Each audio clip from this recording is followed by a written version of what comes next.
Yo, la barka menare nena karamoko abulatifu jabi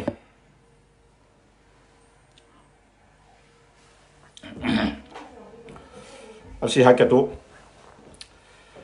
mbafalanko a'udhu billahi minash shaitani rajim bismillahir rahmanir rahim. Assalamu alaikum wa rahmatullahi wa barakatuh. La paix et réconciliation au jama ke ana musul khadi konton wurayina ntending aldoho alding alkumtani kho Mustafa Sawani. Bari nya contrôle misidime ya contrôle tigrinta ya contrôle famaji gobe contrôle mento hafalbe en assalamu alaikum wa rahmatullahi wa barakatuh. Al nyenen kanal tidinta herato alimbata shulaku almusini yitalan kendola. Mbargalu nena ustaliba ni wala mo Sheikh Abdulatif Jabiti ne obina wala hadale kan wala hadame me hamerin wala hadame nabe kuma lakelu ni musul ma futulu ma hambi nje wala hadale kan ja sabanyo hole kan wala hadane sabanyo hole kan kumo membe tilini muso hakko membe ke kan muso hakko membe den nin kelula ala halumbe wala hadame ta wala hada kilin ka kan beta fula ka kan nje sabanyo hole kan bar hafo musulu fana nyembe narin ne de ke hakko men fana be musudu kan o wala hada be narin insha Allah barinde tahala tenne folo musul hakko men be den nin kelula mbe ta kan wo wala hada wulle kan albe musulu mela jam tokol mela le jam annabiyo mo la musulu rasulullah dimbayalu wolu valeur men tartila ani hakko men ke dino yin konola alim bodul mela le jam sayne alhala nyene barambari ngalu janni be tahala non kam folo mbalu kontonna janni menala wal hada bulalala mbalu kontonna waxto yin to ko men de mutare ni wala mo jangaro nyen na koti be muslimol be kontonna alin se doa nyonyen alin se doa be jamano men kono ba muslimente menti ba mo ni jangaro yin fo almen se jangaro yin barako bo fo almen se be ki si jangaro nyi mashibuma mbari ngalu misilimolu inse kuma siyama ne nin kulu bulata kenen se kulu me alhalo nga fola len wo tilifulon kali hakilto ntelun teyin specialisti kuwo kuna bulata ni haje interji janten mbena la misilimolu lonna lawal hadal tali parce que lonna wodu wodha arhanu lu karanne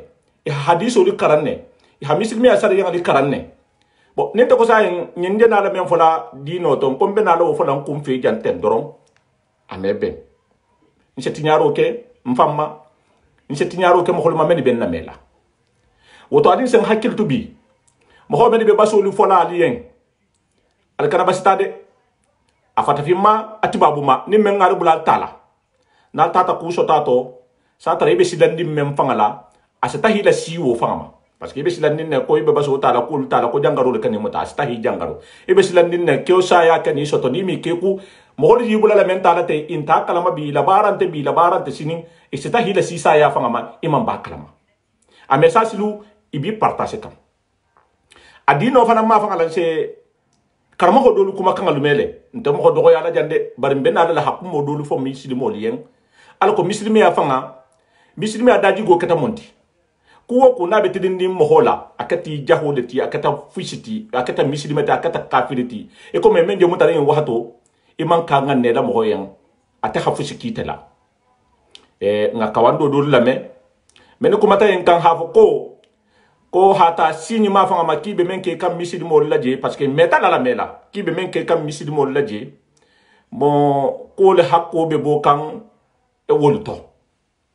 baranga ala sahade parce que halondo ke anin fahamo hake amanki klingeti ni misilimo loho fo ila kawando to ha itata fo jangaro men dije parce que ko men ke misilimo dulaje wala jana lankan wala jana lawolu kan wotumo to bebe se warin nsa akumolu me karamo do bije mbato tala telephone mbato tala karamo do bal tala kali nyado de i hamenke igu wala je misilimo wala je ko le je bo kay to te wala hakko je bo kay to te wala hakke jangaro al jala jangaro la sartima barngelo alin sen hakkilu to kuma nya sifa wolu ku beteke bi mohamed be fa kan bi est ce que kafiro le dorom be fa kan ou bien sini wal le dorom be fa kan parce que ni hajen ko halondo kan nim fa hamo amanke kidinti misidi mo se duwale ni ku bulata i hadwa ni be sarti di misili mo la may hadwa fo ala men se konto fi ko men bi buladi la fo i se bo sarti lima par al talante o man sarti de nonte ngamele misili mo ni kafiro li ket kabrin tuma joma al tala se no la misili mo kafiro li be san ko misili ma barama woke atento o man sati woto so kuma kan sifal mele ha ko wala hada ha totala ko parce que ko men gana keten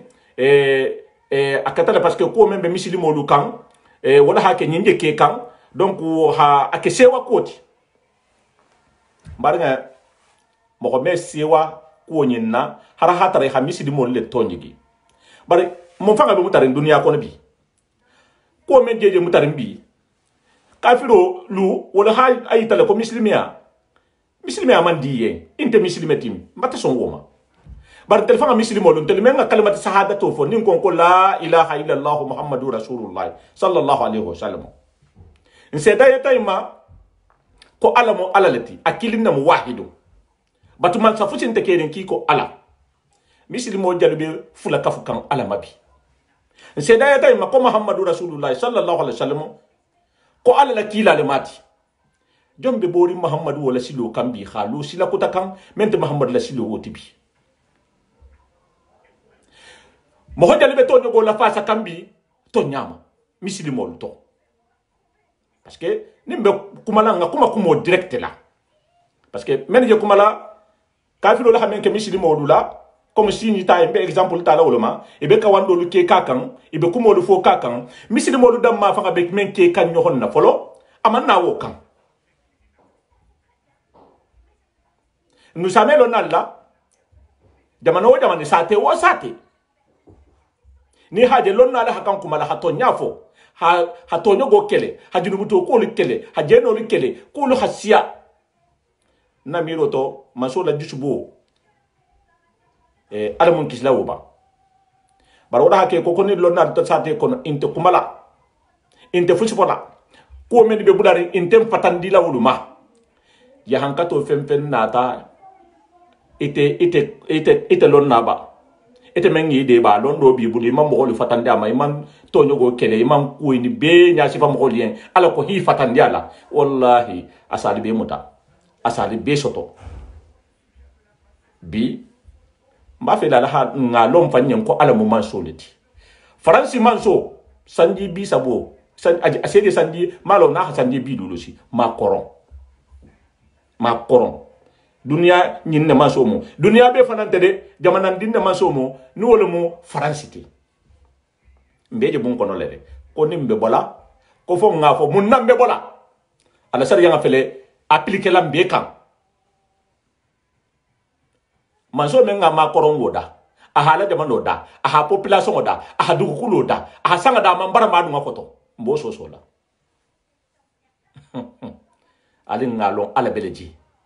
ni ko dunia be bannale ta xaman sedi sifa inda hakayi tala mislimo bela ko dunia ni abe bannale be nyaxal to bola ñoxon nam be ñoxon tiñala be ñoxon mbe kolu meninte daga diar altala xamen be ko kila xam fatandi ko me bema ko mislimo le monti be jon to ñigila jon be mislime ya to tiña kan jon be mislime ya ñaga kan men ko mislime ya mo men ko mislimo lu mati mislime ya sar yang hamen fo asigi ñoxoma ak futu ñoxoma adinga ma anto appliquer la wala mo mislime ya jahoti ba fo men yi lu ko mislime tati ko mislime ya man diaye o bati ge yawo bari te mem te ge yarindu e bata fo ko mislimo lu miti mislimo la baro mo fempenti asienti bulu nin konko nga kawando bo kawandi doli bi jebi lonna le bebeti fatandala monna ki sen tokotinya ki sen enquête hakusia man ka rasulullah la dino nyi na koto baramatu je bun kono yen amatu je habila yen amatu je afanga yen akole ko ala hamem fo ko hol la sabati ko lo mo tonyati monna se silan wo defandila monna se malu wo defandila woto alamu jangaro ni alamu sarji kala kola bangalin sen hakil tu kawandi nya do la meko ça fait ite fanga mo responsable ti jammenna misilme a sariyan hamen fo mundanni mba fo dan kom mo kurol be men ken kam misilmol la misilme dun tolu ti ngolo ne misilme amandi men ya wala ngalo ne misilme ti wolti wolu be men yita kan misilme a jahu ya kono la danim be misilmol du sulal bolawma nga kanne nga misilmol le edike folo jangaro bulan ngaje misilmo be se wata nga siamande se wata ko fa hakatenne eta ha sewa ite misilmo lo moyti har kafido de ite se sewa wala ite se wonata misilmo ki kana ko mo fanan fo men mangeye ma e mam mengeya long ki kana fo bi misilmo le se kuma ku kan men mangeya ma feren parce que ko nga me mo holela tantanya nyina est ce que misilmo la baro le moti sini jamano men tambe tadi waxtu ton ala nga video si amanu jele et ce video men nabo sino la je manso be ta kam misilo to abedun kanje ko jangaro men tilintila kila misilmo nyaga ko la hake jangaro men tilintila ko sini wa manso li janta misilo to ko hata hay fanna sagi misilma mo men se wala tambi asiyama bije lonna lemu bara manje yema wo imasi o sai imasi fempe na tambi tabi londo betake isa be imasi be nyanyini ne ha long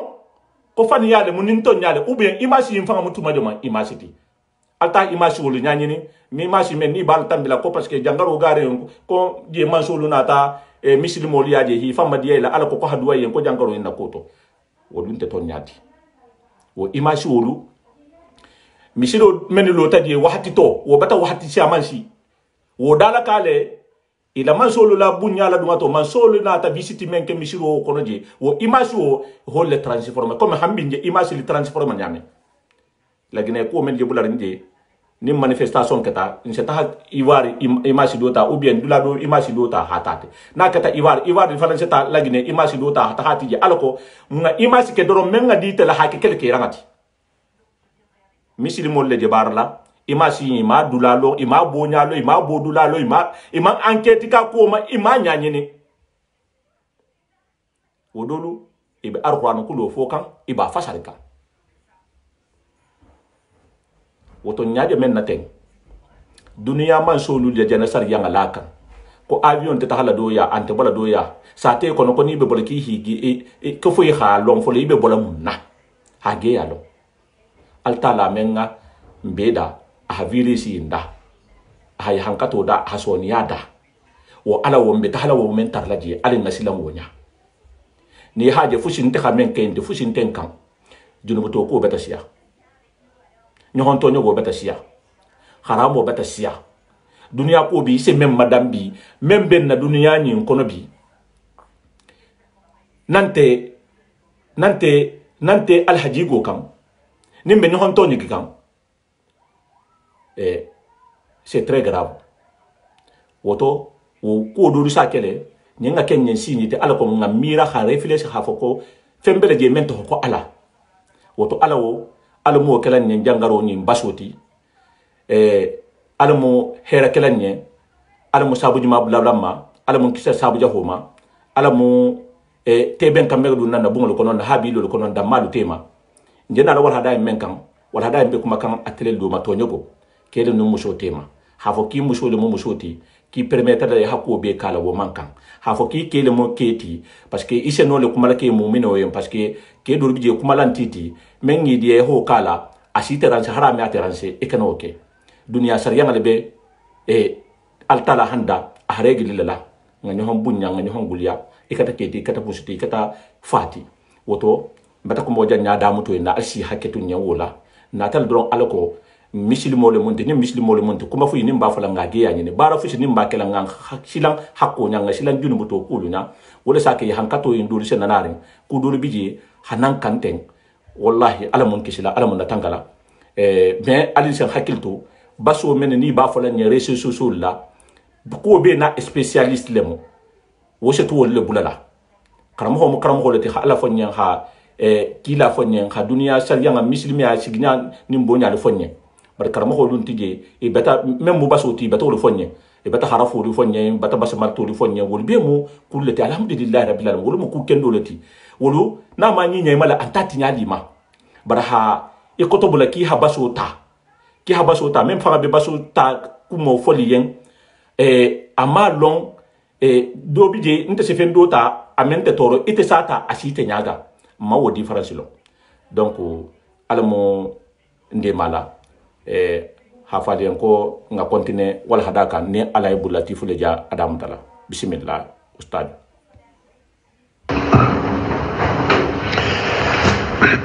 bismillahir rahmanir rahim wa sallallahu ala sayyidina muhammadin wa ala alihi wa ashabihi al-kiram. Allahumma rabbana amanna bima anzalta wattaba'na rasula faktubna ma'a ash-shahidin. Allahumma 'allimna ma jahilna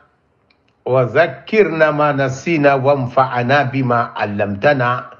wajidna ilma. Allahumma ij'al a'malana wa niyatina khalisatan liwajhikal karim. Mbari ngolu alsal hakotunya sali waqto le mundin dugundi tambulla dondi nkata tafonso le bo hakko altala hakko membe mato ngoboji alina wala gada manyina je kude na wala gada nyimbe kuma la memma ngolo falian kabirin kumo damuto meme manko huququl mar'a muso hakko membe ke mafutu oto mata kuma siyaman sifato bari asiyama man enregistré bari ntela nyino le kammo kenti mena la même fola ali ngba enregistré la alko ngatala nyogonye ning ali na wala gada na tainto ala ahamen dali ala alquran oto ako ya ayyuhan nasu ittaqu rabbakum alladhi khalaqakum min nafsin wahida nga kumo dam taynama khatara aya kilin ayatan nin kilin aya bisaba nin kilin fula hangana suratu rum memu aya mukhon nin kilingati marigo subhanahu wa ta'ala na tahansi tani ayo ni mamemba alqur'ano kono ala la daloje fa in khiftum alla ta'dilu fi nisa yani alla ta'dilu fa wahida wala koto jonti in khiftum alla ta'dilu fi nisa'i fal wajibu alaykum yani nikaha wahida atolu kelu alimeno tilinna musol la futu kono men wajibo tarata atolu ma qadino musoma nalimeno tilinna wota al muskilin futu ala wakati alibulla tumodo kilian tetarlaji parce que tilimbali asena kiliat mbari ala subhanahu wa ta'ala anati mira mukho nyimbe dari munkan mukho lamu amam bankamalla ana ta dali ata alqur'ano kono to gate suratu nisa'i ako walan tastati'u an ta'dilu bayna an-nisa'i walau harastum يعني أتلكيلو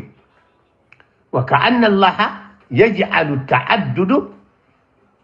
للضرورة ألا أهفتو نمسو كنتي لسيا كجان إيكو أوبليغاسيون ولا مكو نجي ناسي فدا كون فلا même man enregistré Facebook là para bata enregistré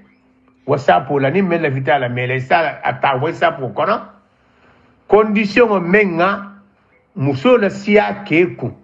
comme wole joti ngolo fo nun arabo li avoir to nun kelo se wata keloke ka muso lu defandi ka sate defandi ok ba kiyama le se ba keol ni wol tuta ibata fa hi muso lu tulu kono ni mo ko kanto lu futula fuya nyale be sia la sate kono misilme adunga tongo la fuya nyala le ce qui fait tongo batala fuya nyala bo to mo mo ndi muso inima ibe futu soto na silo mento nyine mu histoire u kototi fo moyen di musoluma ibe sigila ke jomanukun ni seno ke ini ke seno kafula parce que ni ma so de betala ina nya vele kumo gemal jent wa qad yuqalu innahu lam yusawi bayna al-mar'a والرجل في زواج والطلاق مغلطة بالكبر كو التلامة كيني مسو كانيا نينتو فتو ما فنغلا أن ينبولرو ما فنغلا فحرم على المرأة أن لا تتزوج إلا عن طريق أبيها أو وليها الشرعي ألا نتدوا دوتا مسو حقو دولو موينت حفوكو مسو نينكنا فتو فو أكومو غدي سو awaliyo joni mu walid ababa fanniwo be keri ala futugo be deni walla musu wo kana futu ababa man d'accord futu memma condition na hatara baba fana man ketinyar latije parce que na hiban mo man dinte mdigante futu lay muso dun ke mbati nyon kanu wada ke problem ko tenti otumo fo ke bayin khasare aussi lo itala parce que muso menga dia ba futu la wole ite swabite nyawunya ndimma ikana muso bali hakko fananti baba siaman sa kele ko nyinte futu le nyen forcer non non te mbadi le na ma forcer nyin kilinga manke futu sergent وذلك انما يصدق على الناقصه الاهليه نمسو man futu awulu la dinyoka mais futu tata du muso ni manyi ko into ija jelele muso la hakko du be naka silale ke ma fanga la parce que ya wulo ma bisi ala futu ko la tebe ramuta nya wuje ndi matampi parce que ma baba lo manalo mooni ade kela muso injena la kela muso le ti hakkente tarla men futu en kono so ana wulta ka futu bay adiya nyamen أما المرأة العاقلة البالغة مبارنجكم على مسودو مما بكم على مسودين نيغلو لا كوتو دي مسوب كيبا بما كم مرأة العاقلة مسوب حكيلو بكيري أكارنتا أخدينو لو أسريان سيلو لو مسوب كيبا لون فنامو فمذهب أبي حنيفة الفقهي المعمول به في المحاكم المصري مذهب أبي حنيفة للسريان كنا على مذهبه جعل لها أن تتزوج نفسها أبي حنيفة للسريان كنا كوني مسو كتاني أكيد ما سيفاينتي أبي كراني أها دينو لون أها مغيا لون أها أبي تغسيرين أكونينتا كاسينو لا فان فوتولاو كاسا فان فوتولو نو كيما parce que barbaba bata dino geya lo halon ko yandante ante dino kono yame abi hanifa la sariyan kono kitabu tigo ko kasaki wala ko to joti wa tastaqilu bi aqdi zawaj kama tastaqilu bi aqdi al bay' wa shara'i musose no kabara fanga la futu silo ma fanga la futu sitoma hafa ambe alina futu insi tout ça là iko ase gagaro futu siti nyamena même al aqdul bay'i contrat membe keri gagaro to contrat be futu o pananto eni mogobe kule lahido tala ni yokonye albe hitala kat awa ala subhanahu wa ta'ala kuma karanal la kumo nyin kono beri hakilo tu janku parce que ça me sanko e ka bata pendo daga ko misilma ma men daga mbe kuma la misilma dino kumo lama men ha kitabu sabe misilmo lolu muyti ya misilma dino dronka e ha men fanan safe e ha bo alquran lo kono donna lolu mo men be alquran kulo nyasi valanye mais e manke alquran kulo doron karanati de alquran kulo be men fola ibole nyasi fukanye awolo mu karanani niti mbari ngolu muso abi barla na fulo to na fulu ba diriger la comme akadia nyamen ime ti ya jeje no ko mele file keine la mele file futu laine mais pour ka mek ante forcer la khadiama fo na khafanga dia be kuma la muso civiliser ngoluma be gagaru kel nafu baldu wa yaquluna muqol be folale inna al-islam abaha lirajuli at-talaq wahda misilme yakono ali ngal sa betege ko kele dorom wal hakam muso bulala na misilme adino kono muqol seenaf ñine fanandu bebe ngo kono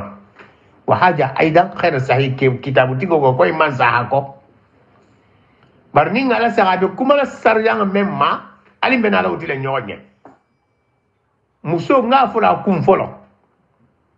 muso qul ole bayen qul talaqun tay muso be kebula muso se bo futu le to parce que munna haqqu talaqu men be keri muso yen futu kono ego keta be nyamenna wa qalla ma tatlubu al mar'atu talaq muso ase menya ndi muso man tara vola kombata ke mbuluka ase bo futu to mo siaman kanna mira hafo ko kombata fendo daga dino to comme man daga no na rolunte manke o karanat me kuma la karanal la kuma lolma me kuma la musolma musolu me futu banga nyini tariya abada munna musolu me fo ke nte mbati buluka ibene mako hufaza ala al-usra musolu la fita kenyi hakko le la tangala futu kono ala fita dimba ila kafo fana dimba ya ko men bi tema wala tanga fajunna annahu haqqu lirrajuli wa qad aljamahu bado asala ko tunya وقال ما تتبو وقد ألجمه القرآن والسنة بحقوق مختلفة علينا القرآن وكمهما القرآن هدروا من تخادي مسوما بولارو سيلو ما فانلا حين يعمد إلى الانفصال عن زوجته نين كي تغطى سيلو دول ومسوما وهي مبنية في سورة البقرة والطلاق سورة الطلاق كنا أنين سورة البقرة كنا أيوة بيجن بنا لا كرنا وحاول الله أن يفسح للزوجين في العودة إلى المعاشرة نين القرآن كله لسرع القرآن كله ناتل كاتل فلوالي كفو نياني مال ألي بكفو لا كفو نياني مال كفو كفنيا نيماني بيغنا خنا ولا كده كل منهما الاخر دو ني كفتا مني بكفلا سريا مسيلو لك سريا من دغم فلو تيما انت هانتا كانت فانا ني تالا كانت مسلمي سريا بكما لا نينما كتاب تيغو ني بكما لا ني دروا نينما باسكو ني سريا فجعله مرتين فدا حاكين كينيا فلو نيما ومع كل مرة عدة من الأيام والأسابيع والأسبوع. التلاغة سيرا نينا كانتنيا ماشي فلا لكو ألكو نفهم التلاغة ندروا نينتا خالا كيني مسو تيما أكوي ينكو كنيا فلا ومونتي إمساكم بمعروف أو تشريهم بإحسان يعني كيل تامين إيه مسوي متموسا ناني مالا أنت يا دروا دي ما كبوجي كيفان إيه هذا بس ينين ألتلا خنين دروا تخالا جم كملا نجنا ولا ناسي فجام مرتين ومع كل مرة عدة من الأيام والأسابيع خافوكم سو نانين كيف تنتا akana ta futu ke ko te nyawo nyatu altala ha wato do latige musoyen ke nya fulama yiri so be kula hanku nya saba ni yiri so la ko wo mu dalilu do te eddo do fele indi min al ayyam ti dolto yani wal asabi karul luqul wal ashhura na takarulti li ilmiha yastalihani wa yuhibbahuma ala kera muso bula non te keni muso kafu keleta muso tatiya bularo silo ma fangala amen ta ni ya Fatima ba ke siaman se infole pari ni kuma inkono kuma kurumba muslime asariyo anata kele kuma kurungo ni inkono ala ha kele sanctionné je muso tata ala muholiya ako muso yonko ta ako ke ntari la muso no fe mbe janne man ka wakati la di ke maji edda min al ayyam ta muso ni no fe mbata wakati ndima lo ko no te karo ni mbata ndima ala ko munna parce que kelo le blati tema ne kelo blata mo fulo tema mombe kela ibe gwali yogo nyende barni so goti nyogo na tumodo ni esela no nyogo kam be bati nyogo na intérêt du lalo muso batalon kela intérêt ba en fo jamenna ke fana batalo muso la intérêt ba en fo jamenna bari be so bori nyogo na ini ma boy yogonka ke setano dunde tema o setano fo kata no ngari tabili ni ala la vida no ritabile le fulo tema mo kana du tema de parce que nyogo kano nanata alta la nata sulhu tije alquran ko jang ako wa sulhu khair ni fulo ni bati nyogo mutatu kelo kola kalu sulhu ki tema irasagi nyogo ali sulhu ki tema irasagi nyogo wa min qawlihim fi dhalika lirrijal suratu an-nisa suratu an-nisa ko alta la dalita ginke ba lienje muso la kota akoje ko wa asiruhunna wa ashiruhunna ali muso ni kafu nyoko ya bil ma'rufi sariya silo le kande ni muso be kafula ali be kafula sariya silo ka ojo droit même bité keyen futo nyin kono o droit wala be muso fana nyin futo yin kono yandante tarlato bar silek ala nata intije sarto nata fa in karihitumu unna ite ke non ta tulu kelu nal khamuso nyini kom alman la fi alni ghafutu fa asa an takrahu shay'an wa yaj'al Allah fihi khayran katira akotu modo alibe fendolu kondi altala sehera baki ali ala kuto wala hake amanzo futo tinyala direct aha waqtil takhadi ke manin kelo nyin kono barakan tambi waktu wala de na tambi ta waktu la problem ko tembatana par exemple ni lam so bulati nyogona kelo kam ifatiata ba dole fo fi sem so na ni jola tambi al tagaliya subhanallah ali nga nyogon horoma muske kana dalele muso da ka banan lale muso mu horoma fa ngal di bana nga horoma dungama ede yenne lo men lala te ka dimindigo be tagale ala mogolia ede jisu borno bolungo men nga dila altala mata sariya ngo do leika ba wata taga kar killing kar fula ta nove nigo kila jisu bonte dumen na kar fulo kono ala na ta carton rouge koto ta kite ke mbata carton rouge loima ni man takhila muso ni nove nin til kar sabu tambita carton rouge le benala carton jaune follow astafula carton jaune le follow loima e muso bati bori kar fulo bata tambi man son tala nove kar sabanyo benala dam tan jamenna marigo nata carton jaune la boyen ko ni man ta muso no fe carton rouge benal muso be haramu ya le mane wala hake ahadruwa di kema ata muso no fe ala moholia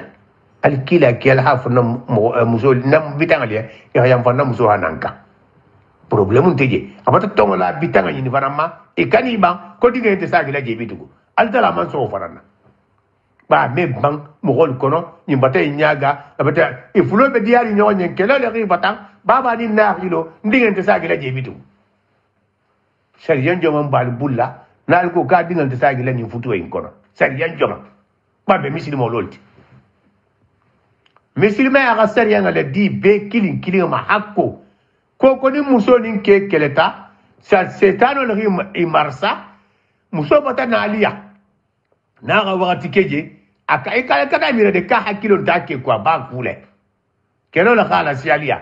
ni hakilo fulu hakilo yi nyogo jelu menna ali silo bulal la dimi al dinga ya ta kelat condition balul baka ke ga ta no fe nin ke na ta kal na musole di mambata yamfa mbata atara aga yamfa ali muso bulo dunga bulla ga sagati التغانو ناتكو ولا تعدلوهن أن ينكهن أزواجهن كالي كرا مسو انتردي كو كيا تمسك ريمن كو كانت ساكي لا جيبيتو القرآن آيو لمويد بار كيسيلن ناهي بان سيلن كانت تغلا مسو ولا نوفي كاري كيلين كاري بلا كارتا نيوغو مسو كوري سبا نيوغو كي التلا ناتها كارتون روزي لابو كيما مسو نسيلن نيباكو فوها فوتو كوتن ناتي kari nani nyogo fo futu kote nganati ibe tala futu venga lol nati la ni la vitoko muso nga sagima ya futu la siti ni wonte muso mbata haramu ima fo ke kote nga futu bitu alko daga te ke kote nga futu ani wo futu consommer e rabalu ning alta la tada problème du wol vante ma ay fatanta eni la tala ka asagima tugo banu mbaringalu jang alibatan na ustaji kamme jang muso nin kela kelo nin muso le tahata kele maboroke nin karfula tambita albataje karfulo kono sabani hoja woja carton jaune le janabo na dun ta carton karnane kono carton rouge janabo woto ni muso hala lando je kunya saba muso yimbutu mo ajo de fo kanjang muso nyana haram ya ke ma folo na be na la ya fo ha futu sititugo ni be kala mislimo leti ibe kala mislimo leti mislimi ya sar yang fana mislimo ha kan wala la barala bi ntelundim fangalu anim bar musulu mo ko jalu na ke be fatandim bi abata sanji kidinke ou bien kar woro ke ou bien menga siawoti ou bien samflake anin ke nyinte ni honkan ntere ba fo kan ko futu o mansa iyo ntere la foro de moti ko futu o mansa bar ala men nganda hasariya enda futu o betasa abata koje futu o betasa wodo bije futu oje kala wonyale am futu o sarin ko layin ha fo ko ha futu kuta siti ko mo karamo ko ja fo la nyame na butum ala ko muso yinga daga ndiye ma nto kala de njafa la nga musulemu wotu ntele je maden na ha to ben muso hasagi akke ya wonya futu o sariyan hamen fo dino kono wo mambara ma wala bara adin sen hakil tu kuma kan alko adin nga hakil tu fana nin kuma fu fota alko nga kuma fahamu anin te ba kan situation men kono bi nin sariyan fota ba kan situation men kono bi adin nga hakil tu ko wala hakin se kuma fahamu sa importance do jang la pele be jang mbe continuer kuma sifa ina fola jang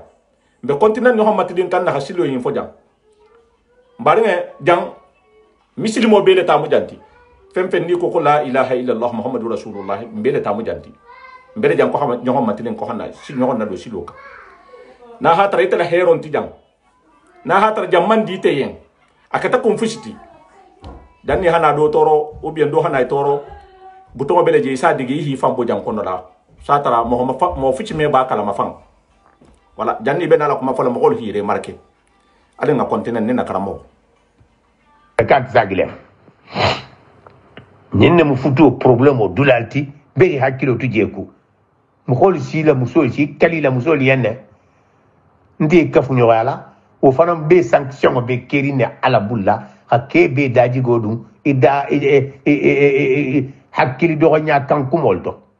ala subhanahu wa ta'ala mba muso nyi alimbe membe fola nyogo nyenja alimbe kuma de ma nyina tawla nko mislima ya akhamen daga ke yen futu oto akonyo kon daga le muso fara nye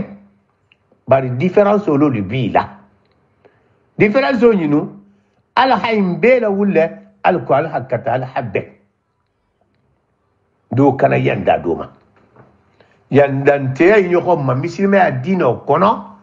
mo ko mo ndinga fanga ko altala ko ni menga atasara monta ajala gila bar wal haki altala na da ko asuluhu khairun ko bar nin suluhu tarta keni muso tema wala gafisa nimna altala se hero kaliyan ko kono ali nyon kafu kafu nyoga ni mama الرسول صلى الله عليه وسلم كلا على بانجي كونو جان آية سبا نيوغو كونو ألا فو أبغض الحلال عند الله الطلاق أكو فينا من غو على نا خافر ليا ولو مخمسون منينين قنابلا كما سياما لبين كونو وقد سوى القرآن بين المرأة والرجل في الفروض والحقوق الدينية ali nga farlo la saka muso ninke alta la mulla ke kama men la muso kan saluto ante kiri ala mulla muso kan ama men la ke kan jakkoto ni na fulo bi bulla ante kiri ala mulla ke kan dino la bara nyato ama men la muso kan ante kiri mba wotu moy be kilim dino nyin kono misilma ya dino yi kewo muso ibe kilim do kana fo ko nyin hakko be ke nyin mala ante muso nyin ma aba be hakko be kilin kilin ma dino kono ninga salu la saka alhamdulillah ke kan salu ta holla muso ka alhamdulillah jakko to ke ka holla muso ka ahamel la sungo to ke kan aho la muso fanan kan sungo to hijo bete nim barajo be nyinina barajo men be nyinna alkiyamo kuye dodo khanyinin ke kono musuto ala ba ke litere alim benalo ayo kanne alqur'ano kono ko man amila salihan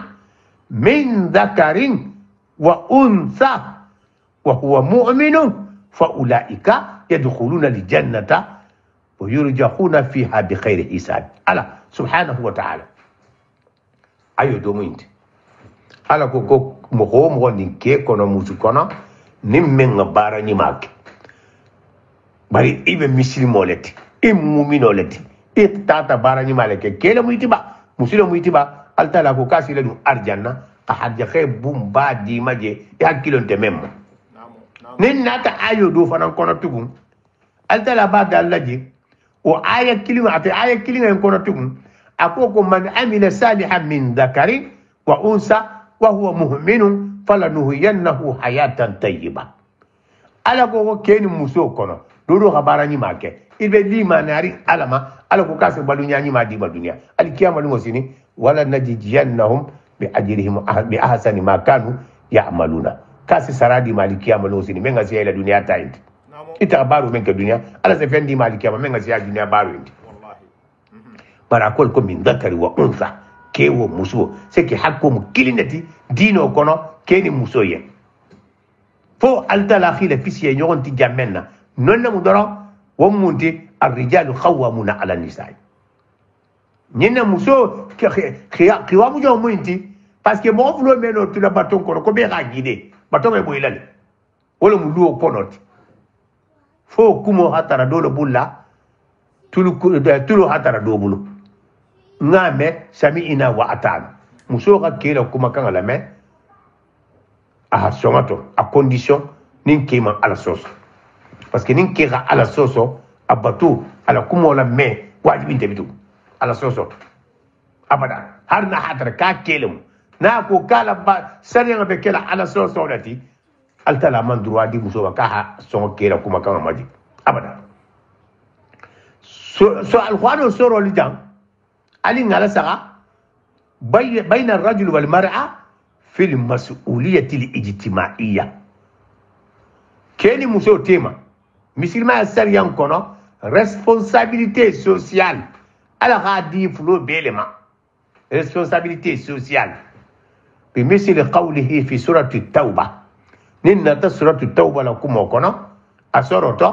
ayo do beje wal mu'minuna wal mu'minat ba'duhum awliya'u ba'd ya'muruna bil ma'ruf wa yanhauna 'anil munkar jon ni botaji ayo ito keni musoto jon altala jon ni bodi ola wa sadega dun do bulla do balat na be kilin sari yang la ja al mu'minuna ken al mu'minatu musul ba'duhum awliya ba'd ki be enyoro ila be la ko bi nyoro na bulla ja dino sari yang silo ma bangala ya'muruna bil ma'rufi kese mo ya mar sari yang silo la musul se mo ya mar sari yang silo la do man siya do ti nyoro na jang ko ga maru kes bi dino sari yang la wa yanhauna 'anil munkar ki ñogon fatan kukuru ngo silo fanama sadiya men be kebu law sadiya kilinga le be muso fanam bullaje ni muso kukuru ngo jaga fanna mo la tongala ja nimbe la wula mumma fi salahil umma yani ummatu al muslima muslima ya jama altala hayna wuli men se benno wol tema ake kele roldi ake muso la roldi ijtimaiyan wa siyasiyan société kono politiquement fanande nimba fala nyama kamo di sambanya bol mako siyasa mo gengenya abe kebulu abe musobulla wa sawwa al-islam bayna al-mar'a wal-rajul ala musonin kela kanyan jalsar yango dola umoti fil ilmi wat ta'lim muso se karan ke hakan karanna ke hakan muso hakan karanna le wajoti doman siya doti karangala be hakan karanala ala hanna kanyan wutole fakana rasul sallallahu alaihi wasallam yudarrisu sayyidat kila se muso du fanga karanne yame madina muso men be keri madina wolungo kila se karanne su'unu dinihinna ila dino kono ila dino ko kila sa nyasi bayenne yame وكنا يروينا عنه أحاديثه مسول ينسى كيلا الحديث من في الله يقول كيلا في الله نعمنا مدينة مسول ولون وفي مقدمتهن السيدة عائشة نينغالا سغا سيدة عائشة كيلا فان ديمبايا سيدة عائشة نينغالا سغا حديث من كسبو ستوتات فان بولا كيلا بولا كرنال ما فان لا كرن كيبال atema muso ene kunti gole ti londo nyinto hadi kila la hadiso la parce que nabiy mo fa la dimbal wastaharat muhaddathat kathirat himlu anhunna alhadith an-nabawiyya sayyidatu hadithati sayyida aisha nyimma lon takila fa la hadiso fil la balati mo hol kono yani akila la hadiso fil la kebal gata ako konne nesta bale koten ko kila koten wo gana ke muslimi adino sarengal tibi hame kebal men kita a'immatu kibar lil muslimina muslima kebal ka hadisu tan nesta babulla ko kila laf وجلت المرأة المسلمة تقبل في الأصول الإسلامية على العلم والتعليم نينغا مسلمة إتال سغابي مسلمة إتابع من بكيرين من بسيبيليزين كران ما فعل لم يكن له لولما إسه مسو ترى مغلا كران على جي إسه كي ترى مغلا كران على جي دينو ما فعل مسو تمغلا كران كيل تمغلا كران حكي جمان بكي بولا لو نانت مسو بولا جي على خادي بيلما نمن غانياني حتى كان منهن طيبات حاجخات ni qala sa ise musu kewol del hakili di mal tar la musolu bankona ke ba dul ma men soto londo dino londo vanta mba ali nga hakilo tu misilme dino ni na baranyato altala hakko di musoma kuma khadi ke manyamen yo nde continue lalde mbata ala do no mbari nga ke mana musumalu surtout muso men tulu benna ni ha muso jafala ko musiya le mo moneti ama ma fam farlo lo yo ni ha muso jafala ko musiya mo moneti ama musia valer long ama la droit le long ne ya je na karamo ko dun sinyi nin kai sena wala hada du tinyen wala hada men ni munafa bala sariya fele albata la me muso droit men be ke yan go droit le be muso ye to ma doni difference tarti la difference c'est tara jamen na go dula fana biki wo difference wo ni hada saka fana ha na ko to la saka mislimi ya ha faveur ke muso le ye wo kono halondo nyini ha karan ha ko lu fahamu abenta ke manyamen na benta muso ma wo nyale alin se nyhom bunya alin se nyhom guliya futu kono mo ni muso bi bulu lale ni ha muso doya est-ce que hi mila la ha ko di muso be de bulu nem do hi te fanan di muso doya wo be kali yen nyadi i wulu di muso e be men ke kam muso laten men di kun ni ba doya la nem men wo nyo hon ke ti di muso la ina be mun fola ou bien ni men go ki te bar muso do la jando parce que ça jere jam mbem bar muso la fa sala ke la to sa tara do bar muso bi kun inte men la wo kan wonte ke ça jere jam mbem di muso la fa sala ke do la to abe ke men kun sa tara do di muso ba kun kunta ante men la wo kan dunia c'est simple même mec qui la kana ke mo hola même mec qui la e kana ke mo hola donc alin nin karam hobe continuer la wala hadaka bar me bam fala mo holiye medicina na sito yin kono ki be na mo hol perturber kuma kan Allah Facebook option dale option belala nin ta fi ham hola kuma kan Allah me se bouton do bi je so digile imi ala me e wi se bouton do digi fa nga se ta yi fanye sa taran ko mo fushi me ba kala maki bi jam o option o ntelu femfen ni bi jam fillahi walillahi be jam nte yente ebe jang alayen nkila kano kambala hadino lage ya moholuma moholi si profiter mohol la dula dino to hadolu ke mohon dingati hadolu ke moho baluti ha musoli ke kuluti wulle bela ge yala jang wo bela ge yala de jang keluma misilimo luma meni ba fi hatonya la me e ba fi hay i ma farlo long e ba fi hay i fanna tanga ala ko sinin musol nin kelun kana ta kenyo homba problème oti aseto ben danne wo besila wo kono alin te se continue be se wara alla suti ngala te ni men bijam bar ngelu be se warin alin se continue ne karmo ko alin be continue la droit mela tente men bidin nanarin be musol nin kel la kule kan futu kono bar nyamen kan folo musol la droit men be ke ma fangala mbol le kan bar musol sa fali fana kel fana tabenar ko Abu Sarwa Abu Latifa Benari keli fanan na droit même musulu kan wotu mo musulu ba dolu ba fala ja ha ko ba ko malon ko yimbe nyamen na Benari go fanan Benari wala hada jambale mo alim bakan alin nga continue in kan folo inshallah te woki nen dimba be marali bulla alin nga kumo dam to wololuma altalaha muholu dalhi iboy nyogonto kana hakku di nyogoma be rita la kanta do kana yenda duma do kana mira katere mukira tal ta muso futo kanati mais ite ke gananga meno kala mo goti la do kono ni muso man taraku alko hi anata le hide de la mo hide la mo ya tobe muso ni nata hide la mo ya tobe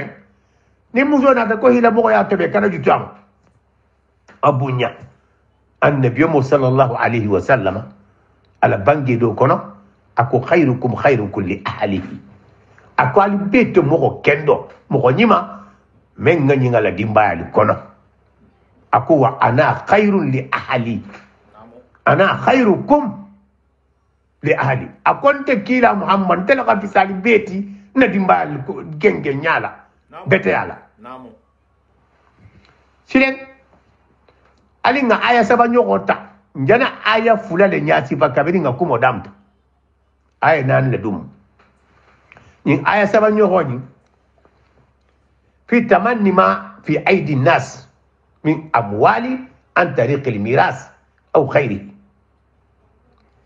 التلقى حرجة خير من تخادم غلمة بينيتا دو كان ميلا دو تاما ألينا حكيو تكومو ينكو بيتغير parce que problème بالي بيجان surtout أنتو لجا هنقول la société كونو problème با ala rabbe har ja khele ibe men soto la balu kono ala ha garanti yen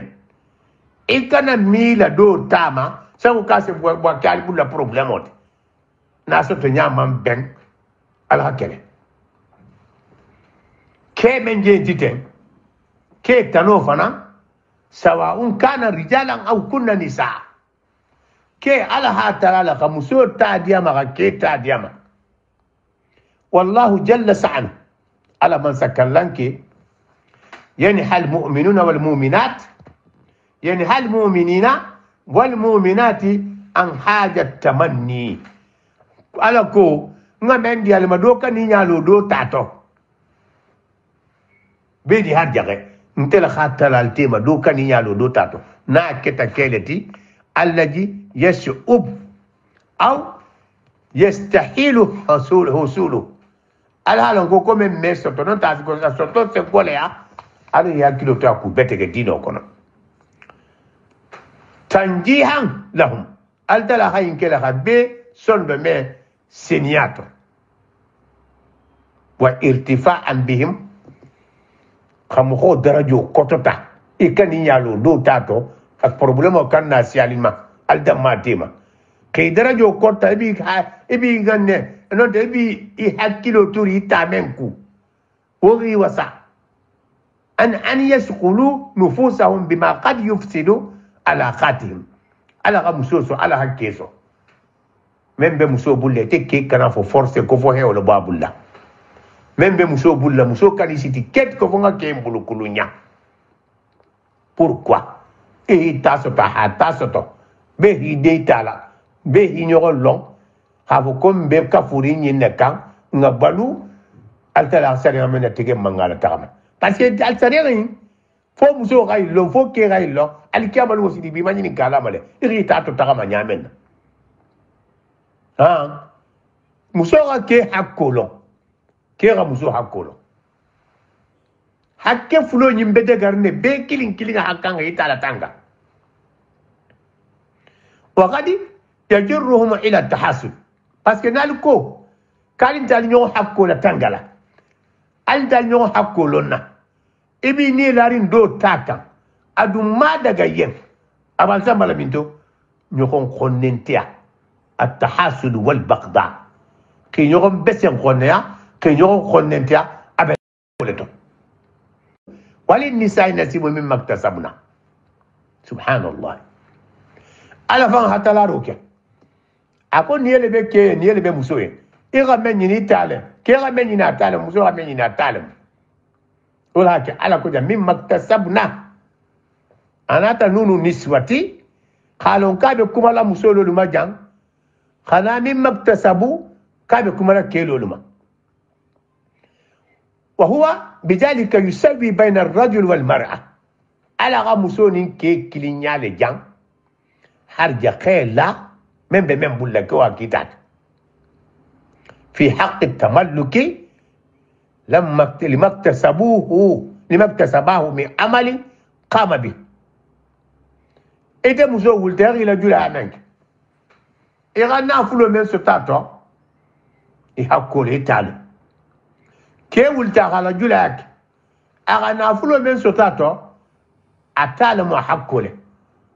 دو كان دو حقو نينين المن بغرتو ولا هكي على كوكو بيني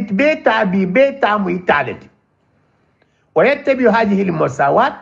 بين المرأة والرجل أن تستقل اقتصاديا عن زوجها ala na tatu ramsonin ke la kilinya be kano barala économiquement sans que muso ma ko amang autorisation ta akema woto men na jula la ngad jare let ni ngas ton tala ni la vida men dile moto itale ndal radio bar ni man men dima ntale moto ke ho fana hakko lon muso ye altala ko baru ta khadi muso ma ahadi kema fatakunu lahat ثروتها الخاصة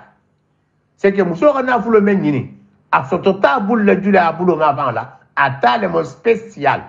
ناخا ديالا خادمة tu n'es pas à obligé soit bon ça va obliger ta raison mais bande mu kelete nsafa ya kan so nga tarama barinta kelelaka parce que na rolo fa man kewti ko nga na muso kele fe men babu la force ko fa gadimma pourquoi atama talti na nga nganne nyek mbata ntal adongo se dianye wala haki hamaji har futo maharu altala ko jang ako wa intibna lakum an shay'in fakuluhu hani amaria altala dalta jang alqur'ano kono akoni muso ka fendo dima ala futu fenga to ke ba men be muso la ko be dendi men la na ka fendi alimaje ala dum sonia ba kono ha wojo ti problème ta ko par fa son an shay'in nafsa afanga la akoro hataratu hafu mbata indi mani sama mbari galu wala ha antastari watubi musoka droit so la ta gagaru ke aga fen sanfana aga sando ni gagaru aga droit so le watatajir musoka droit so la jula yake wa antarfa ila al-khada'i qusumataha nimmo ha tromper umro ha tonigi musoka droit so la ta man sakunda ga plenty la ni mo nyin kan san ke mala ke la autorisation ma nyin kato aloko halon ko droit bele muso bulla comme droit be ke bulla nyamenna sido dolla kullu zalika duna akhdhi ijni zawjiha hadna ma ke manyinin ka asitaka la plainte portée moho ka menga tonyigi surtout wa mawafiqatiha na hadna ke manso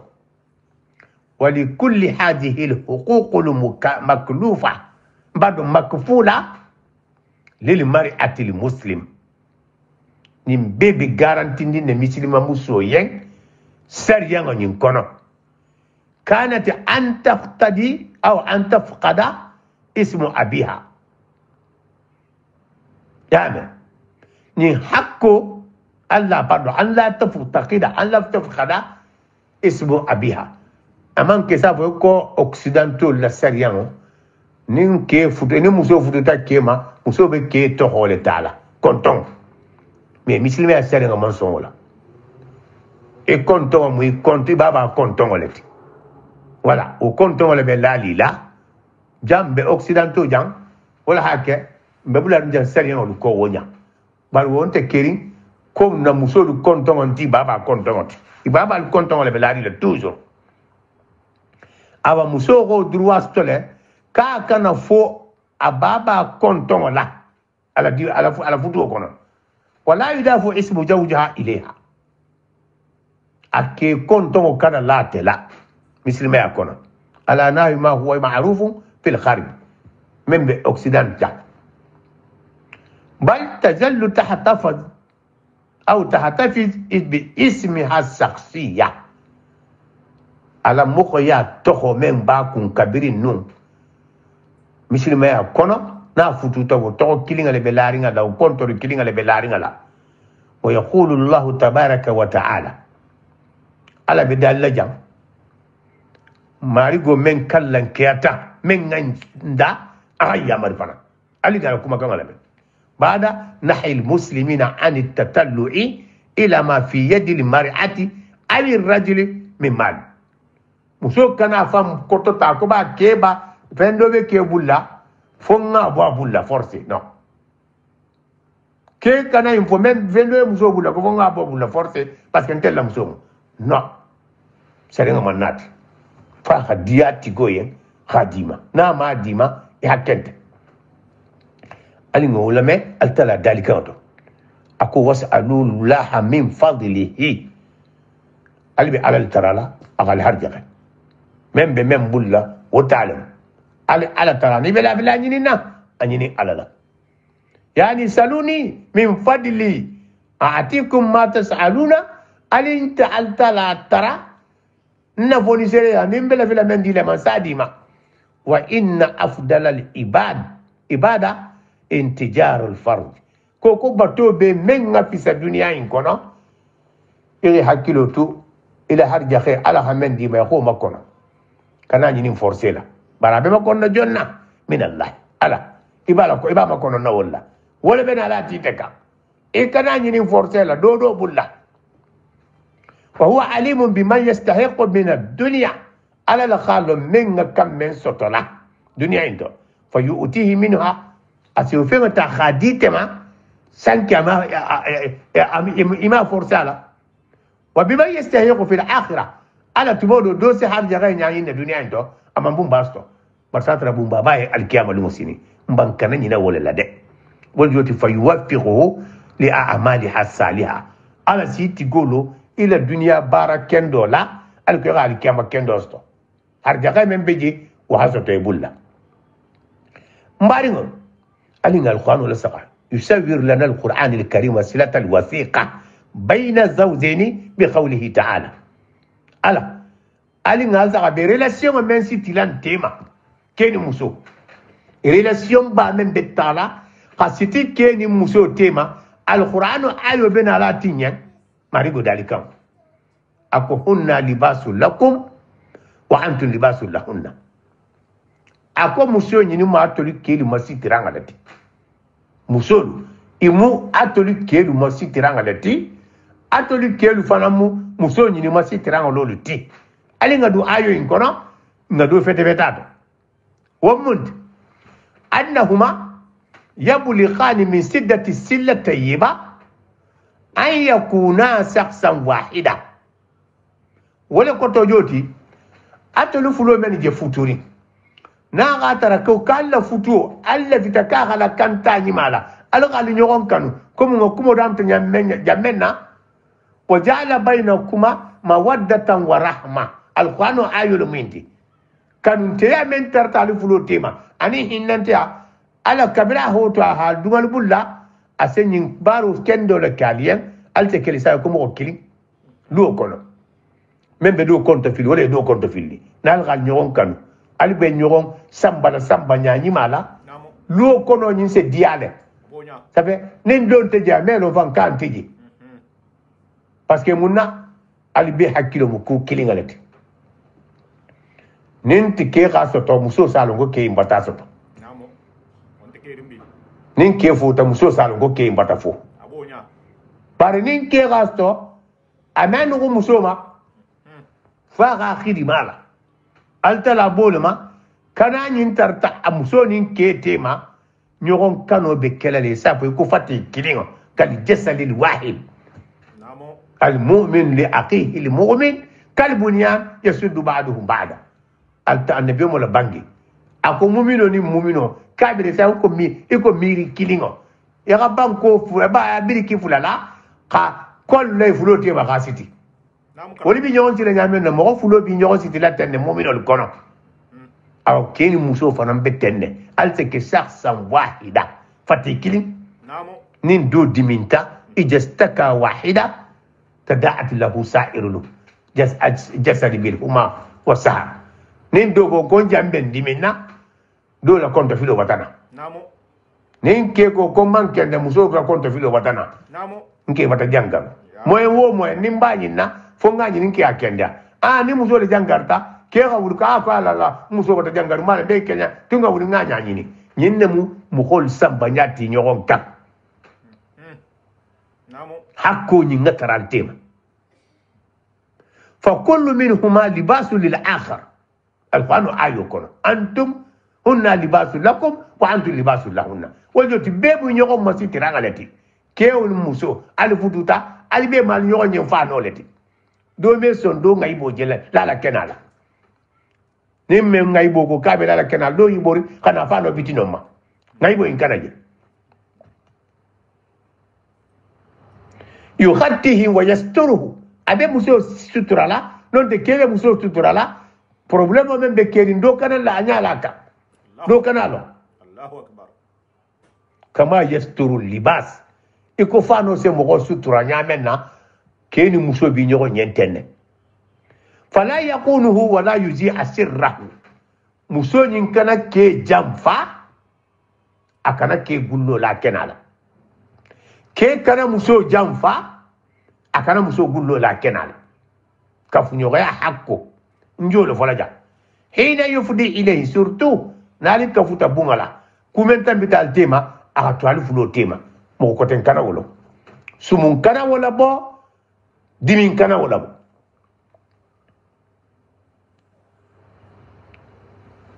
fa bainahuma ikhlasu hamim nalakan tiyanin qalsata li nyokon tema keni muso tema ويصف الله هذا الإخلاص بقوله في الآيات الرابعة نتا آية ناني نيوغو كونو على خدال لجي نمين كران آية ناني نيوغو كونو نبي درسو تو نبي ليسنو كونو ماريغو بدال آيو كونو أكو من آياته على كوي مالا دليل دولتي القرآن كونو كيني مسو تيما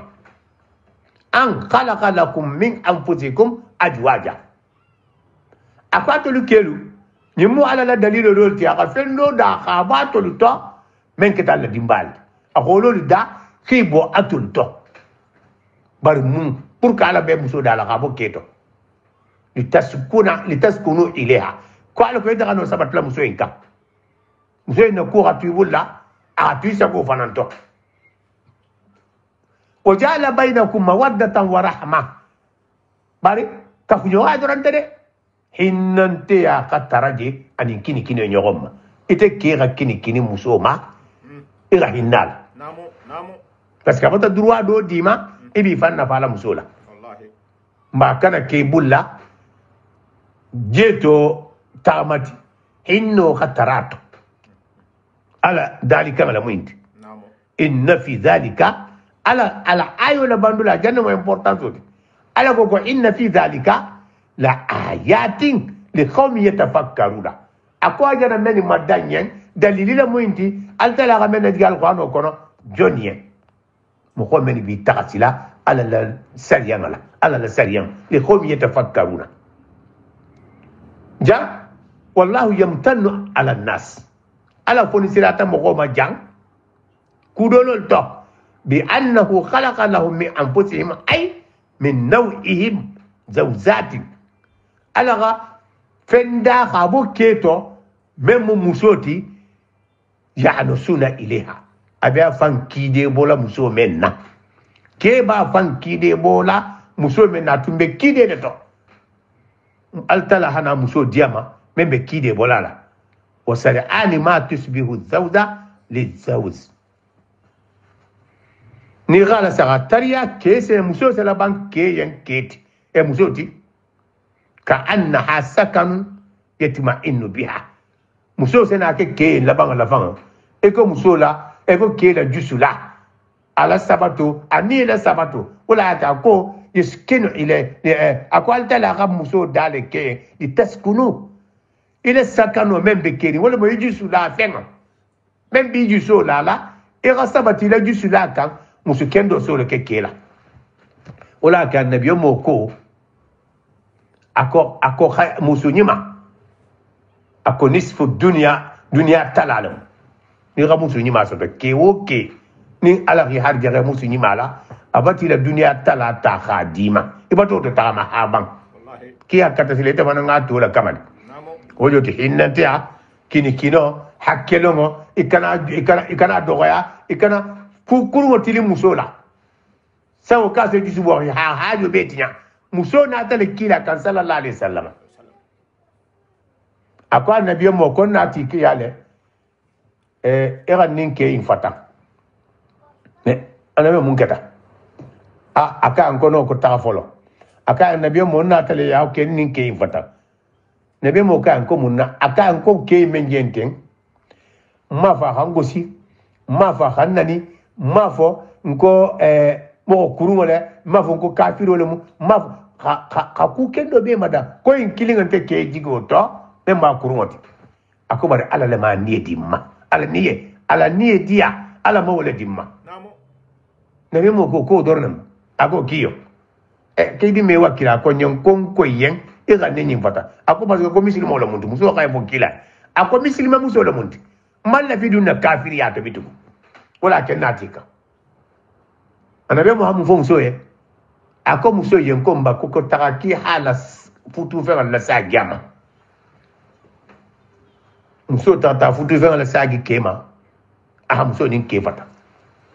parce que ni hinnante a banta futuo to regidi wonte keri men sa sabati misilme a dino kono foni ha sulho nati yogo nyentugo awa ala subhanahu wa ta'ala ana tanyin ka annaha sakanu yatma'innu lahu muso na ta ke yesa fo ko bungo ke ba fa sutura la bungo men kono abeduna ani be diari ngama na bota ani be diari ngama fayafdi ilayha bima yasquluhu tame muso silen e kesena femeni naham kesugula muso se otilingala mbari ngal alsal hakko tunye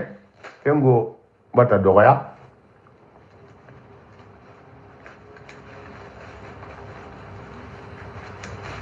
wala mere ja kel no musolu marigo subhanahu wa ta'ala mbari ngal ala hakko tunye ne be fenne regilela bari mala na e benna ya men mbari ngal marigo subhanahu wa ta'ala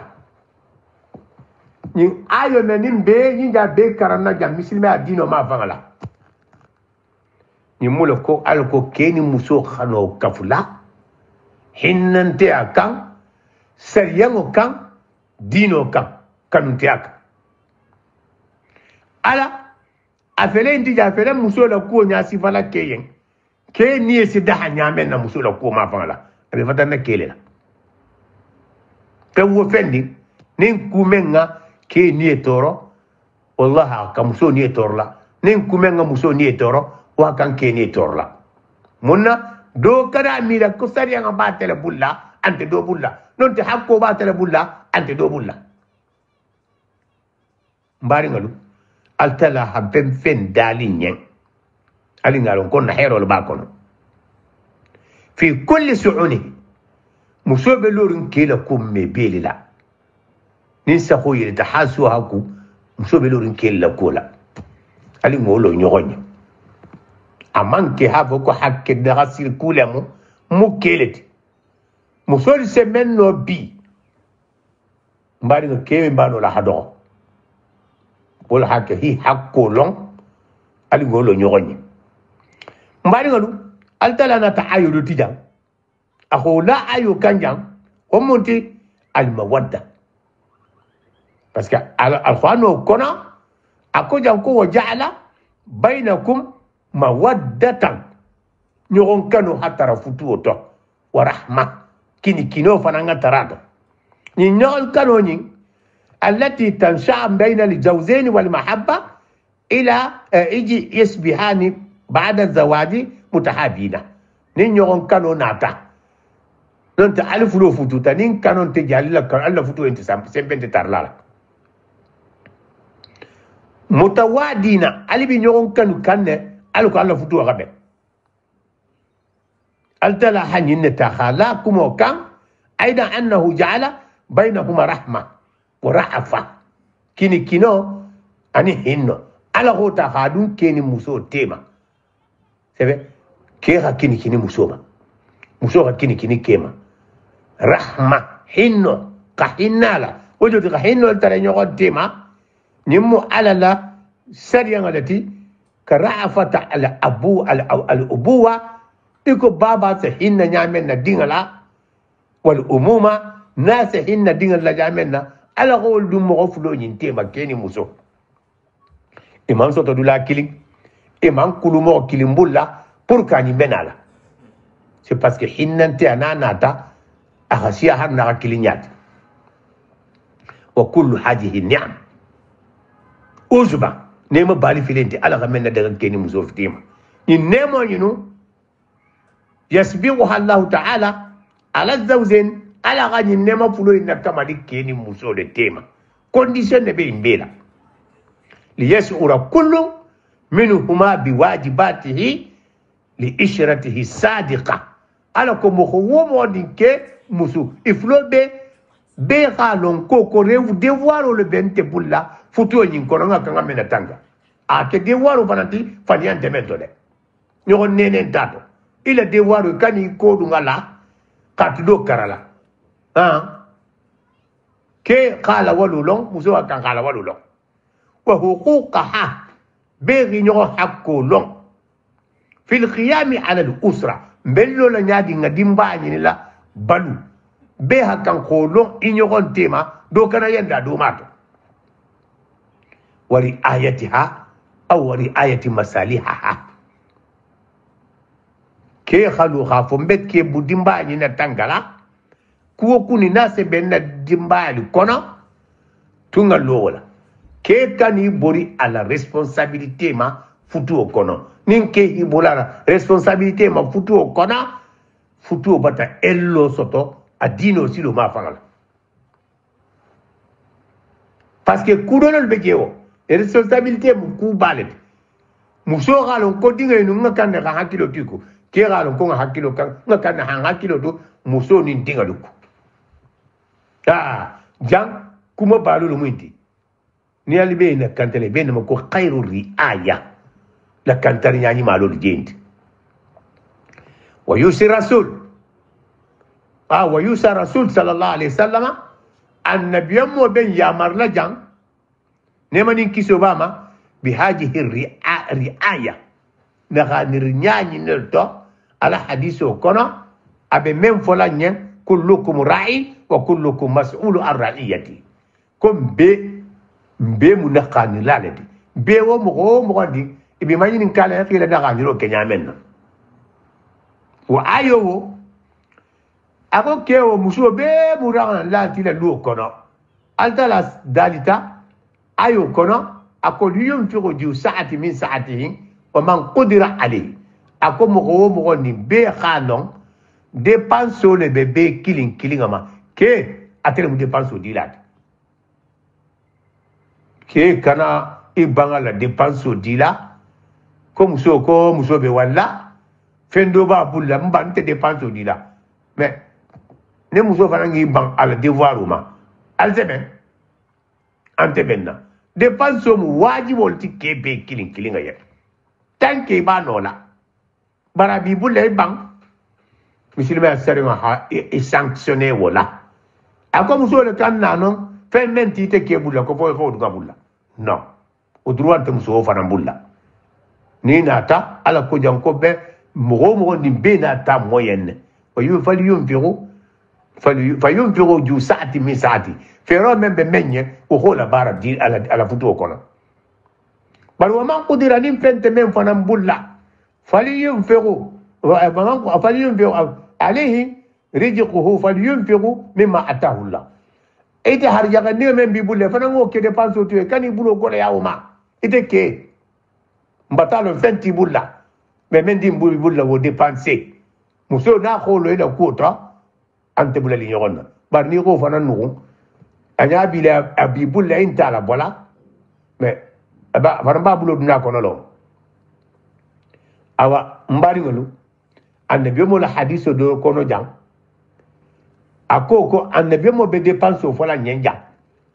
akko nyenko ako hadi dinar killing ibe men dino serienga ma fangala jihado jakko ahamadan ibe sada o ben be bola sada o men muyen wajiboti wala mu be sada o men tala khadila dimbaya lima wala mu sada ko wajiboti ni sadaka kilinga be mondo kilinga mendila annabi mo ko fabu dawu bi man taul kilinga sadaka odie damuta ila dimbaya lulu fuloma ni wol kurata fala la le sala bo hadimi mbargalu jam mbento lola jan dondi alibata me nasihatu bal muyinti ko ibe sadaka o men bola ibe hadiya men bola e hadila dimbaya le mafolo danni ha tahati jankuta mbarga ninga exemple ta bi mo ho se wulile afanga la bun kono konto fili mo ho bije do bije konto filo hasiya man kende do bije do mu konto so ni arabulu afanga la bun kono folode afanga la bun kono ase nyindi le tuje konto filo nyini to do bije se mobilita ninga exemple ta ko lagine c'est la Guinée, c'est frontière ça, c'est tambi Guinée Bissau là. Ni hala fongo ta folo, ni ha mobilita. Dan ni besi le itahadula folo. Et c'est tambi compte fili tout janula. Et c'est imbe tuje, et hala Guinée ça bon. iha Guinée Bissau sagun iha Gambie sagun hata hamo kilinde fo Mauritanie ko lo na hakan iha di woma sharia fa ha men fo folo men fatanta alala ou bien kilala conseiller kumolula e beto be tuje mon nabi isaje mo be duwani ni nyamoli do bije mo sa shi mo me be kalale ate se fa ho le to abe ata la hata hadi mo luma ata ma ha se fa du menna ase mendi ata fa me wo soto ame wo baraka fanye ame adi ala mohoma afam mohoma ame adi adimma ame adi musuma bari nuwolu men se di mo kutaluma wo bela bulula ko duwani nin kamma wala joti e ha fena boy fanga da kono e ha tahadi mo ko konto dia hanin ne e ha ngane nyen nyake e ha di miskino la e ha na miskino la bari est ce que men dara fo janten ko le ko ha boy fam bulu folo ki ha dam te di mbaya duma har dino en nari ngara rasulullah na tati ha dam tala di mbaya le folo ma men hi bangama wala hi bangama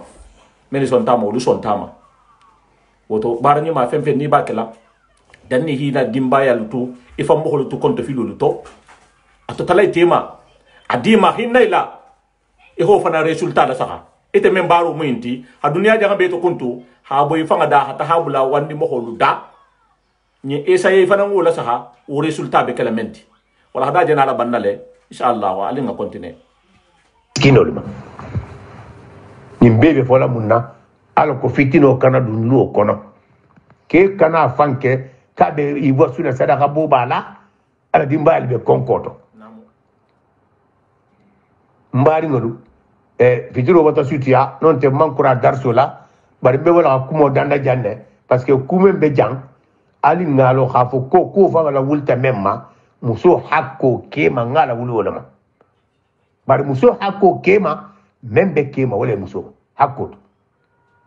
be kilini hakke kilingen to do kana do to ni gata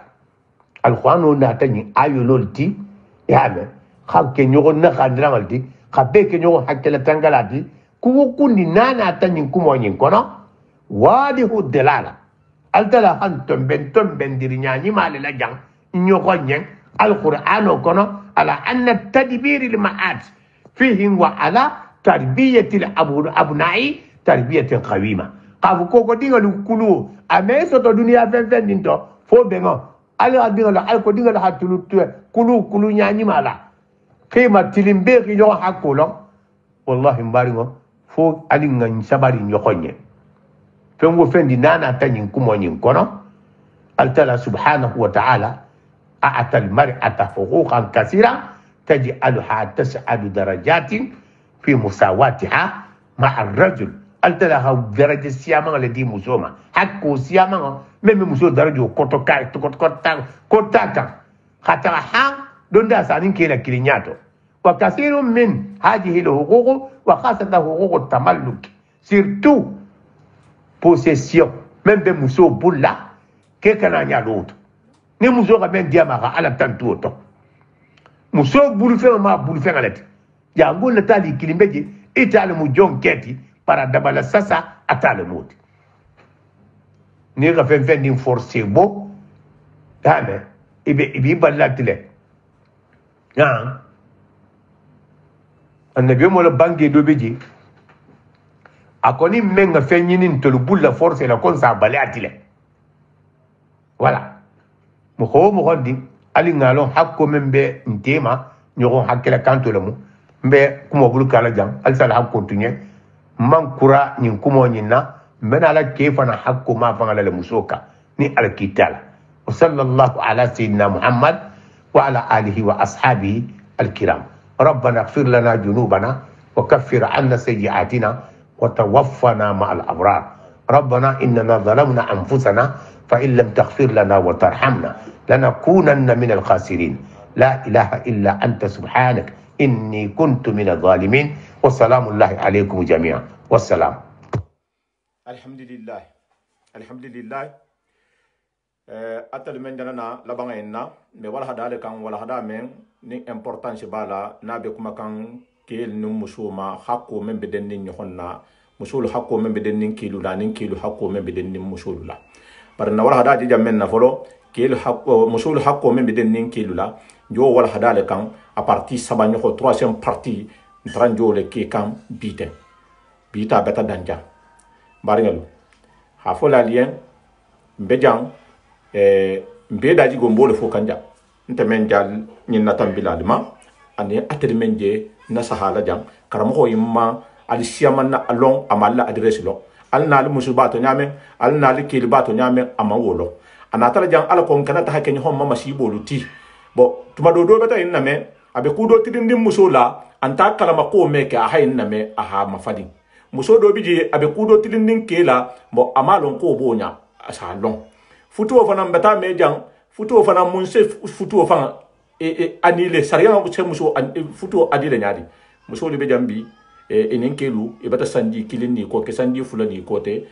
futu ntije fusi ntije muso be sigira fa mo nyala ko futu o mansa wo se to be mo nyala wo se to be nyadi sariya ndo manna mbata o do me jan sayi ni muso tambita kar fulala kar sabala nani no ho jan wo jan fi hasa ga futu la tungo wo fana futu o sariya be kala nyame na kar mo ko beta nan nyen wo ko lu kan ji sumo embe la wuli kan wo le ma be na la jambe kuma la de fempe nin to nyi ko le mo ha ben dino nyi ma fangala ala koten nkila koten wole be fo kanja ma fo ko mo koten de ma fo ko mo koten nkole ala ahmen fo anin kila hamen nasabati mbole fo kam muslimo be ndia parce que muslimo be den tala wala to nyigin to nonto karmo ho mede be kuma kanja ibe kuma kan ibala la dalilo wole kanja wokono mbe jam wole la ni alhala nyini mbe continue la lo kam malim be arham salum parce que bimu mardi leti ala halin se arabo bula ara hamisa lungon benare ni wala hada men benare fana wulungon mi sana wo fana titri dalima ara hamisa lungon tilingo kono ala ko nin karamo ho men benala ni sana wo fana mfaliye ni ala halin ni benala temu men fana kan ni se wo temu fana mfaliye wala hada alsa partage na hala tara ni importance le bi ite yala ala partage jamo union nati jamo la peleti jam ko ko habulo do nyohon bulu ko hakke kilinti bara me keno tonyogo kan ame keno tonyogo kan wala hada be bulu wala hada men no ni be kuma kan ku shiamani man na société kono ko men bije nante bending nante tahari sila kendo lu kan mbe kuma la wolle kan ame diano beye bari mbe kuma la wolle kan ala konte les nouvelles générations e men jenti nga nyohon respecter nga nyohon bunya ki ko min na alefa folo lu hake nyame wol man fili e man silo bula wol to tasila kendo le kam laban na le ten inshallah konto fili kuyi de mutaren problème fuyi de mutaren nyum mu laban na kuleti na alefa le man nyil labara woto be mun kala ma fon kon se nan na alefa le silo kan 100% na alefa kendo lu men ha nyon hakolo ya hasiki nyo ya bunya e habari nya bunya e hamuso hakolo e hidingal hakolo ma fon kon be na la wolu la ko kan 100% barne ala sonta bo si ya kai fa kendo ibemba kendo male kushi fa tombe katalale nsemenno mfanga dagala ngawo ke karamo holu bijang alimaniyan tungulu men la kuma kan ala koten kila koten ham holu masilangala insha Allah bena la wol kanne al salon wonya wala hada na dia tal dia sa partage jam fana na hatra ita halon ha fo ila internet yen jam ikana na mo holu ikana na jang ti bena la mo holu perturber la parce que ça sert à rien intersilu la katale wo ben continuer la le foni hi famma ita wo kono mum solution bi teyen ita betalon janken aman diyen ila munafanti jang ba mila di negatif ko leti bouton kilin na bije bolo digile saje bota sito yin kono isi fam bulo ke fana isaje ime sito yin kuma kan na me bi wasa fongo ken na ime ala mesini atale men fana bija na hadi alien ala halon ga fo jang kuma men bijang kuma ken do le bijang to nyala bijang dino la sabato le bijang bari nya jul joko le bijang hala bunya kan anin guliya kan ali abonné ala bouton digali hi abonné wala hake nali hi abonné rendez-vous nana tata message social ma hafo comme batan connecté wala mu ala ta na la paix et réconciliation la bouton cliquer bidje i ha aimer i hi abonné ni wo katadron ben connecté la dan dron signaler ceci ma ko la paix beti connecté kani wala hada kendo benari même bi te munafanna abi sigi joxol munafanna bi mari ngana munafanna hala si ñoxom ma hafo ñoxon ñen dol bi je inta kala may be sitto ko ne ta kala ma bari be to ñade ñenina ibe londo le ñenina ibe ba fi fa hamu so to ko lema al sahibaru la sima i faranse nanare inse naka fu ñoxom ma wala hada to talale faranse o ke do se tara kala ma même be jidang nan be habu do ma digi sayin be ha to tala kilin atade même be nyin ko kan alsaje atahadula sesiya be baraka bulala die atade me belorin la pefe ko han te la fasa wonte de me ko ha to nyale la fata ko ha bari nya de ma ko ha dino yin de ma alako insem fan retrouver nya menna na bi jamule la ali si wakala anta kala alba kala fangle mo ha ku fu ke na karamo ho so le ke como na karamo inu sa si ha men fo kunu ifanye namo ni ha jima ke ifanye ni ha kurun ke ifanye te je fusila janten altala ben sarala ko menna membe bolan sondo meto ja nimba kala le comme mo ba miranya ou bien comba kala kula ala le si sara mo ifanye namo malien ke bala ko mon so le fo jang ki yere yen ifanye woto me wala hada dan na jannabi ha fali yen ko al kana kori al kana fito gwa al se timina dia ni honna ni ngal nata ala partager be barka bulala be ngalla message del men ha message lana encouragement message lu men ben na sa kan kabri li kabri ndulal to mbal be kontonna me ali jabi no ni be direct la bar ni sal message del al sanu wonya al se continue al se wakala al se timina dia ni honna al nga ni homma tilin nte be la korling atri be la korling be kala sa bolite ha ni honna tilin yer ha ni honna fahamu kulula alako metu filo ko na nyame halibe konto na bunya kontro balikan ni ko rata sa national bouton digi halla kuma kan ale eme inshallah haytalla ko ngalla message jele alin se continue ha fali en contending al doho al dinge al kumta joho Mustafa Sawane union la paix et réconciliation inshallah mbejang be continue la fanan ni al halani bunya kan guliya kan salamullahi alaikum wa rahmatullahi wa barakatuh alimbe arhamisalon ni arhamiso tigo sonta